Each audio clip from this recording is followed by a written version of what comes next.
All right, let's get right into this. What you're going to hear sounds like something straight out of science fiction, but I promise you it is very real and it's happening right now. You see, NASA's gearing up for these huge missions to the moon and Mars.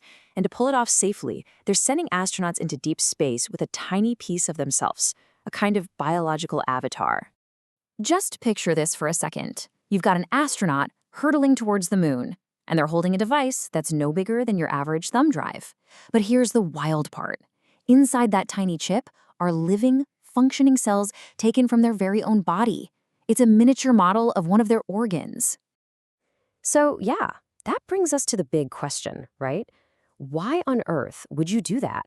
Why would you send a personal biological copy of yourself into one of the most dangerous environments we know of? Well, the answer gets to the very core of why leaving our planet is so incredibly risky. To really get our heads around this new solution, we have to first understand the problem. And the problem is simple, really. Space is an unbelievably hostile frontier for the human body. Think about it. Our bodies have been perfectly tuned over millions of years for life right here on Earth, with our cozy atmosphere and our magnetic field acting like a giant shield. But the moment you leave that protection, you're vulnerable. And there are two major threats out there, constantly attacking the human body. So on one side, you have microgravity. Without that constant pull of gravity that we're all used to, our bodies just start to weaken. And on the other side, you've got cosmic radiation. These are high-energy particles just zipping through the cosmos. Now, if you're in low Earth orbit, say on the International Space Station, Earth's magnetic field still protects you from the worst of it, but on a trip to the moon or Mars, there's nowhere to hide. You are completely exposed. And the effects of that exposure are, frankly, brutal. We are talking about losing up to 20% of your muscle mass in just a couple of weeks. Your bones lose density at an insane rate, about 1 to 1.5% every single month, all the while that radiation is tearing at your DNA and hammering your immune system. So look, this isn't some small inconvenience. It's a fundamental roadblock to long-term space travel. But the problem gets even more complicated. It's not just about the dangers themselves. It's about the fact that those dangers affect every single person in a different way. Just like down here on Earth, every body is unique. Your genetics, your physiology, it all means that you could have two astronauts on the exact same mission, and they could have wildly different health problems. A one-size-fits-all medical approach? That's just not going to fly on a 3-year mission to Mars. And this leads us to the ultimate question for NASA's scientists and flight surgeons. How in the world do you prepare for that level of unknown? How can you possibly pack the right medicine for each individual, tailored to their specific biological weaknesses, when you can't even predict what those weaknesses are going to be? So, how do you prepare for the unknown? To answer that, NASA is turning to a really revolutionary piece of tech. This is where we introduce the Avatar project. At the very heart of this project is something called the organ on a chip, and it is pretty much exactly what it sounds like. It's this tiny, micro-engineered device that acts as a stand-in, an avatar for a real human organ.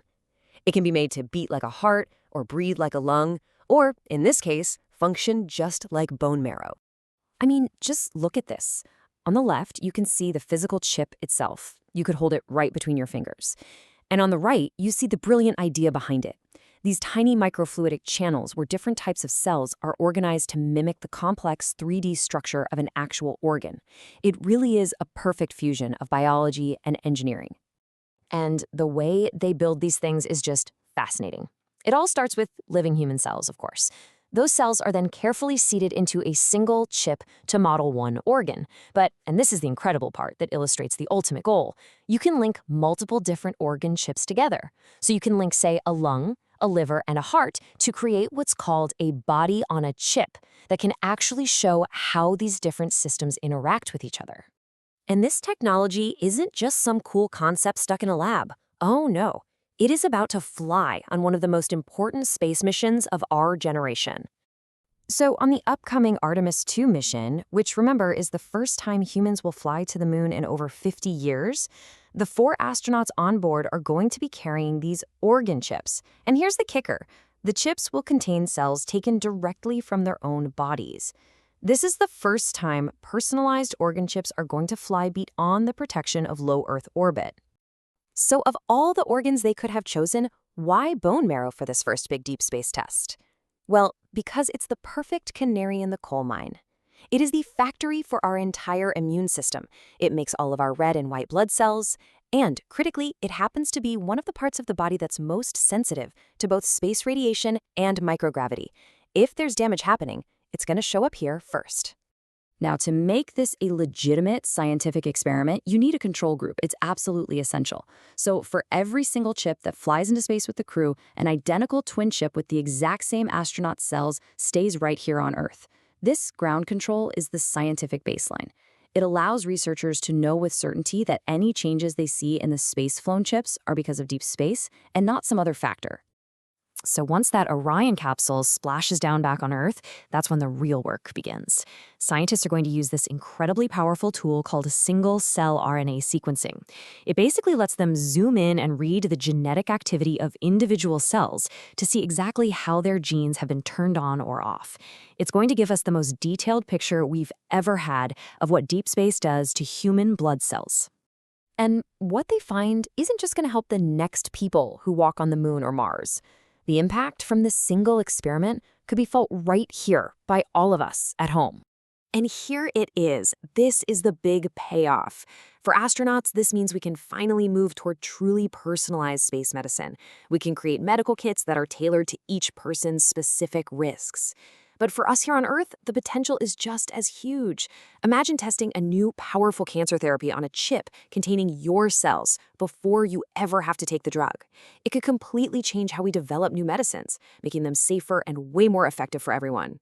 The top folks at NASA totally get how big a deal this is. Nikki Fox, the associate administrator, said it perfectly. This experiment is going to revolutionize science, medicine, and exploration. That's not just hype. We're talking about a genuine paradigm shift here. So let's just end with this thought. The very same technology that's being tested on a flight around the moon could one day change how you and everyone you care about are treated for diseases. If your doctor could test a therapy on your personal avatar first, to see if it works and check for bad side effects, what would that really mean for the future of medicine?